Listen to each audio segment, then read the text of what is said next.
за потоа да уследи ова на избориве што се случува. Како не е потоп? Не, зашто потоп? Јас стварно мислам дека ова е успех. Избори чекајте. Да. Резултативе ви се успех. Да, резултатите ги сметам за успех, да.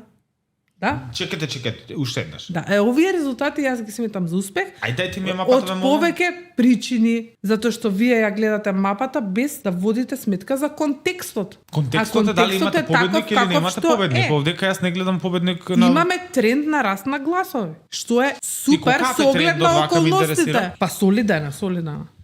Сега до сега бевте утра конкретна, сега сте утра неконкретна. Па солиден е, значи колку што очекувавме, тоа што го очекувавме, тоа го направивме. Тоа не беше и таргет. Добро, а зошто не се споредите пример со 2021 година, која што беше да речеме лоша за СДСМ, но имаше повеќе освоени општини од ова? Па затоа што пак ќе кажам контекстот е многу другачи. Многу се различни околностите Тајландов. И затоа јас сум задоволна од овој резултат. Добро. Тоа значи дека вие не сте очекувале победа во град Скопје. Вие доживеавте потопи од левица. Еве ВМРО ДПМН не го правеле тоа што го правеле. Потоп не е тоа потоп. Вие не сакате потоп да го користиме. Не, зашто е потоп? Не е потоп доживеа ние од левица, него власта доживеа потоп од опозицијско расположение, од незадоволство дисеминирано по различните други субјекти. А вие не доживеавте потоп. Ама видете, левица не се бори против нас, се бореше против власта. Не, кога доаѓаат во ова студио, знаете како велат? Ние се бориме да бидеме втора партија.